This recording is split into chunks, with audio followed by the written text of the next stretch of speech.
Beirut port पर आग के पीछे साजिश का शक जताया जा रहा है। आगजनी के पीछे इजरायली एजेंट होने की आशंका है। लेबनान से यह अहम खबर।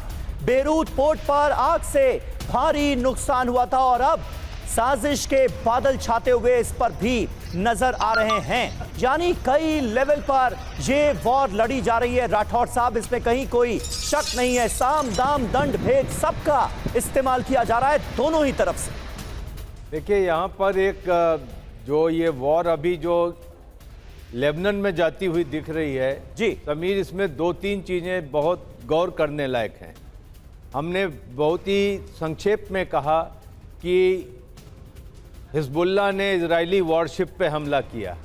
यहाँ पर एक डायमेंशन खुलता हुआ दिख रहा है। लैंड, एयर, अब सी पे आ रहा है। इससे पहले जब लड़ाई हुई थी हिजबुल्लाह और इजराइल के बीच में, लेबनान और इजराइल, तो उन्होंने नेवल ब्लॉकेड लगाई थी।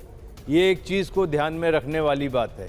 दूसरी बात यहाँ पर जो आ रही है कि इजराइल के पास हथियार कम है। आप ये देखिए कि कहीं भी गाजा में आप कितने टैंक लगा लेंगे, नॉर्थ लेबनान या साउथ लेबनान में कितने लगा लेंगे, उसके बाद भी इजराइल कह रहा है कि उसके पास टैंक कम है।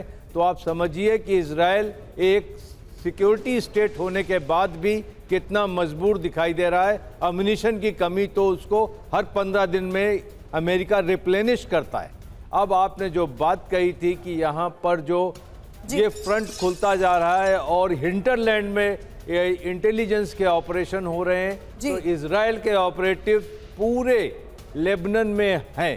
बिल्कुल, पूरे लेबनान में तो ऐसा एक इंफॉर्मेशन, एक लेटेस्ट इंफॉर्मेशन है गाजा प्लान को लेकर, और ये इजराइल के खिलाफ अब चीन का गाजा प्लान है। अब हमास और फतह के बीच चीन में बैठक होगी और हमास और फतह के बीच सुलह बीजिंग कराएगा। हालांकि हमास और फतह के प्रमुख को चीन बुलाया गया है और हमास गाजा में और फतह वेस्ट बैंक में मजबूत है। मनीष, ये एक क्विक अपडेट इसको लेकर क्या खबर? देखिए, अब मिडिल ईस्ट के इस वॉर में जब भी मौका मिलता है चीन किस तरह की एंट्री मारता है। जी। चीन की तरफ से कोशिश यह है कि हमास और फतह के बीच में सुलह कराया जाए, जो कि इजराइल नहीं चाहता है, क्योंकि हमास और फतह मिलकर अगर काम करेंगे तो गाजा से लेकर वेस्ट बैंक तक लगातार इजराइल की चुनौती बढ़ेगी। और जिनपिंग ने इस्माइल हानिया को और फतह के डिप्टी चीफ को बुलाया। अगले हफ्ते उनकी मीटिंग है। बिल्कुल, अब इजराइल के खिलाफ चीन के इस प्लान पर आप नजर बनाए रखें। मनीष, आगे भी इस बारे में आपसे अपडेट लेंगे। सुमित इस वक्त जिस तरीके से बैटलफील्ड पर मौजूद है, सुमित शुक्रिया हमें ज्वाइन करने के लिए, और खास मेहमानों का भी शुक्रिया।